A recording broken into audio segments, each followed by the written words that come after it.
gozaimasu, watashi wa Khalil desu. This is Rated K.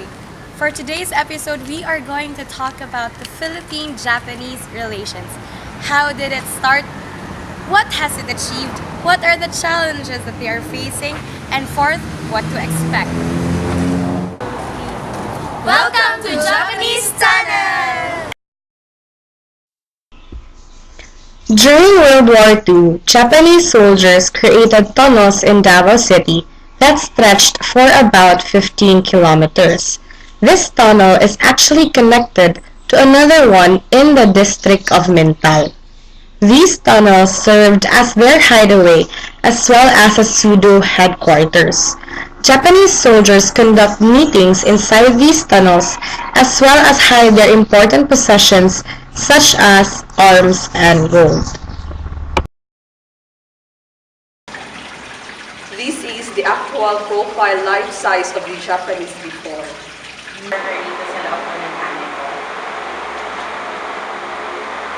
Tsaka yung door na yung answer is din secret pa. Sa left side, sa right side ang straight mo. Yan po yung mga daanan ko po sana.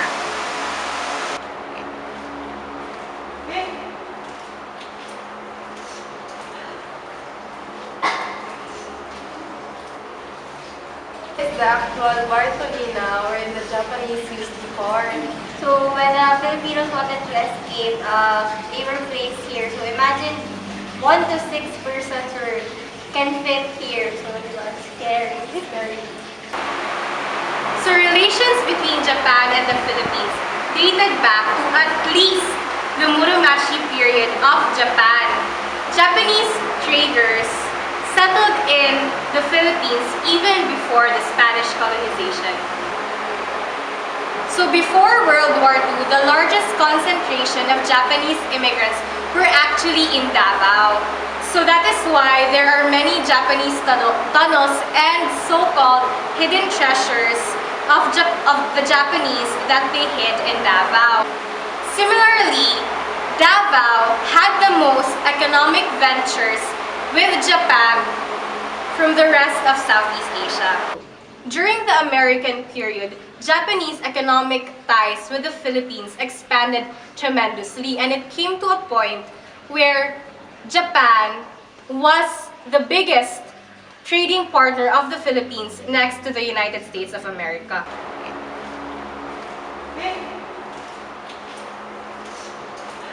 Hajimemashite, watashi wa Mariana desu. The Japanese and Philippine relations have increased rapidly since the end of World War II. Japan is also the key trading, economic, and possibly a military ally of the Philippines. The outbreak of the Korean War on July 25, 1950 contributed to the peace treaty, wherein John Foster Dulles confronted the Filipino leaders about the peace treaty draft. The Philippines greatly objected to this plan because of two main reasons. The first is because of the two survey missions sent by the Philippines to Japan, wherein Japan was being observed because of the remarkable economy.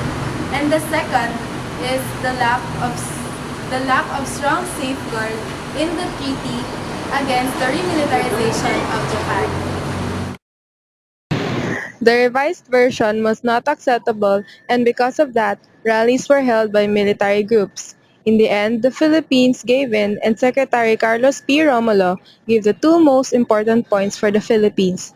First is that the Philippines regarded the unrestricted right of Japan to rearmament as completely intolerable, considering the threat of communism. The second is that the Philippines not being happy with the limiting reparations payment to services. Since that time, Japan has been a close trading partner of the Philippines and a primary source of development assistance and capital investments. The Philippines and Japan are working closely toward a free trade agreement as bilateral trade accords gain more popularity in the view of collapse of global negotiations at the World Trade Organization. The Japan-Philippine Economic Partnership or JPEP, under which the two countries granted duty-free access to each other's products.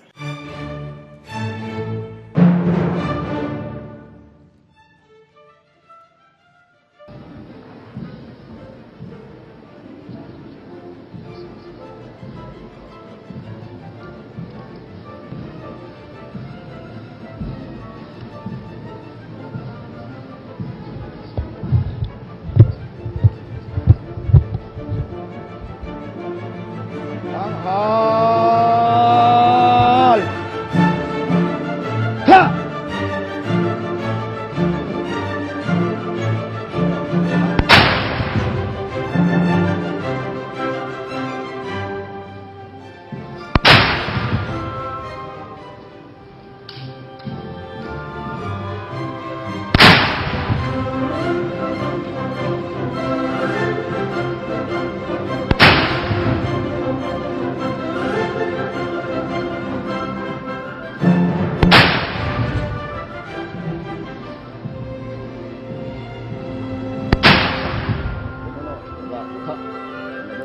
Alis. Ha! Before the expiration of the reparations agreement, the Philippines and Japan had negotiations about the Treaty of Amity, Commerce, and Navigation. An agreement was reached after 13 years of protracted negotiations and was finally signed in 1973. And on July, we celebrate the Philippine-Japan Friendship Day! Hajime mashita, watashi wa Eliza desu. The negotiations for and the procurement of the reparation goods did not go smoothly because there were difficulties in arriving the agreements between the Philippines and Japan governments. By the end of the fourth reparations year, there remained about $6.22 million worth of due reparations goods and services undelivered. The contact between the Philippines and Japan revolved around economic relations during the 20-year reparations. After 20 years, the Japanese government announced on July 22, 1976, the end of the reparations period and the beginning of a new era of partnership for progress. Bilateral relations have never existed in a vacuum, but the impact of the regional and international communities, as well as non-governmental entities, on the relationship between Japan and the Philippines is now much greater than before. The Philippine-Japan Friendship Foundation is an affiliate of the Philippine-Japan Society. Its foundation was quite unplanned. In 1974, the Japanese straggler Onoda Hiro was found in the jungles of Lubang Island. The Japanese government sent Suzuki Zenko, who would later become Prime Minister, as a special envoy to deliver to President Marcos 300 million yen as a gift of gratitude. Marcos did not accept the offer because the Philippine government rescued Onoda and returned him to Japan for the pure humanitarian reason. Because of the damages that the Japanese army has inflicted upon the Philippines during the war, Japan is tasked to pay for the reparations of the country. The reparations were used primarily for 6 development programs: $182.7 million for the public works, $100.4 million for the transportation, $82.1 million for the industries, $38.9 million for the agriculture and fishery, $15.6 million for the electric powers, $3.3 million for the mineral resources, and the rest is for the others, such as education, survey and salvage of sunken vessels, training of Filipino technicians and craftsmen in Japan, research laboratory and equipment, coast and geodetic survey equipment, reclamation of offshore land and swamps, and transportation, insurance, packing, handling, and inspection of reparations machinery, equipment, and others. Much of the Philippine-Japan relations in the first half of the 20th century was economic. Japanese were interested in exploiting the natural resources of the Philippines, but very few were interested in fostering cultural relations. At present, the primary exports of the Philippines to Japan are bananas, copper concentrates, gold, logs, and lumber. Imports from Japan are mainly electric machinery, machinery other than electric, manufacturers of metals, transport equipment, and chemical elements grants, technical assistance had been received since the 1950s and 1960s. Also, in the year 1970, Japan has been the biggest source of grants and loans for the Philippines. The state of economic development of the Philippines and Japan is obviously unequal. The Philippines is a developing and industrializing country, while Japan is a developed, post-industrialized country. Japan, a country poor in natural resources, find foreign trade a necessity because Japan's foreign trade can prosper only if the economies of its trading partners are developed enough to carry on trade. Indeed, Philippines or any Southeast Asian country alone may not be very important for Japan, but the region is indispensable to Japan's economic and security concerns. Spheres in which cultural relations between the Philippines and Japan that take place may be classified into two. First is Japan's international cultural policy and second is cultural exchanges. In the sphere of cultural policy, the relation between Japan and Philippines is one-sided, for while Japan has a well-defined cultural policy toward the Philippines, the same thing cannot be said of the Philippines. However, in the sphere of natural exchanges sponsored by organizations, the relations is not one-sided but still unequal.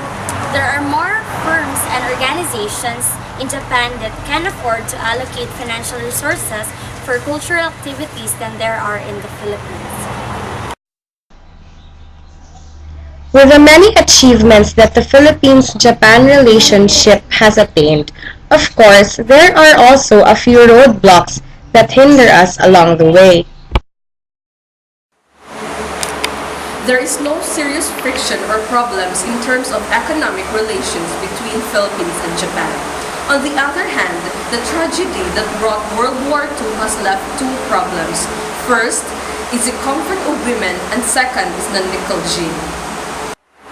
Historians estimate that 50,000 to 200,000 Asian women were forced to render sexual services to the soldiers of the Imperial Army of the World War II.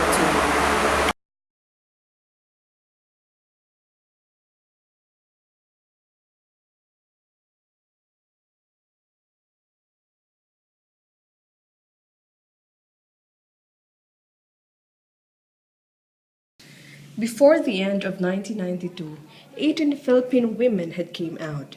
In 1993, 46 Filipino women, including Maria Rosa Henson Luna, the first Filipino woman to admit publicly that she was a comfort woman. A promise was made by Prime Minister Murayama Tomichi to build a center for Asian women and launch a project for peace and friendship in the history of World War II. Finally, the Japanese government agreed to pay using private funds. The government would merely support operation costs for the fund drive. As of 1992, there were 62,218 registered Filipinos in Japan. While the majority of the Filipinos were entertainers, the male Filipinos were working in construction, factories, shops, and food outlets. Entertainers among the Filipino workers in Japan is usually traced to the sex tours of the 1970s. Protest campaigns pressured the Japanese government. There are problems that accompany the recruitment of workers in Japan, include being forced into prostitution even if the job description does not say so. Illegal foreign workers who may consist of those overstaying the validity of their visas. Japanese government responded to the strict immigration law. Under the new law, the door is opened a little bit wider to foreigners possessing talents. The Philippine government answered to the new immigration law of Japan. Only female entertainers who are 24 years old and above are allowed to work in Japan. So let's take a glimpse of the future of the Philippine-Japan relations. Prime Minister Shinzo Abe recently visited the Philippines to establish a strategic relationship with the Philippines. So Tokyo and Manila wants to expand their maritime and economic cooperation through the implementation of the Japan-Philippines Partnership Agreement. It aims to facilitate the exchange of goods, services, and investments between the two economies. But when Abe was elected, he focused on maritime security. So he gave the Philippines 10 patrol vessels through a loan agreement. Our relationship with Japan is important since it helps our country with its future economic growth. In 2012, Japan was the biggest trade partner of our country with a total of 16 billion trade investments. So it is also the second biggest source of our FDI, our foreign direct investments. Go. Japan is also the leading source of aid in Aquino's programs in infrastructure development, disaster preparedness, and the Mindanao Peace Pact, where the government is negotiating with the MILF. The cooperation between Japan and the Philippines can be seen as a response to a common threat, which is China. Japanese Defense Minister Itsunori Onodera met with Walter Gassman and they agreed to work together in order to ensure that the rule of law prevails in the settlement of territorial disputes, since Japan also has a territorial dispute with China. The joint initiative of this security cooperation between the two countries is because of the threat of China in both the East and South China Seas. In the East China Sea with the disputed Senkaku Islands, and in the South China Sea with the Philippines Scarborough Shoal. Japanese Foreign Minister Fumio Kishida vowed to improve the employment system for foreign health workers in order to entice Filipino nurses to work in their country. The strategic partnership between Japan and the Philippines is in great progress, and both countries hope to further deepen the cooperation in such areas as the economy, maritime cooperation, peace in Mindanao, and response to natural disasters. Cooperation between the two countries is important for a stable and prosperous Asia-Pacific region. Configuration of the bilateral relations between Philippines and Japan over the recent years is driven by two key factors. That is, first, the perception of both countries as China being an existential threat, and domestic political and economic considerations by the Philippine government. Philippines and Japan are more and more interacting as members of the Asia-Pacific community and are more sensitive and responsible to international opinion. This development, when maximally utilized, can only contribute to the maintenance and furtherance of a peaceful and friendly Philippine-Japan relations. This has been an episode of Rated K. Ohayou gozaimasu!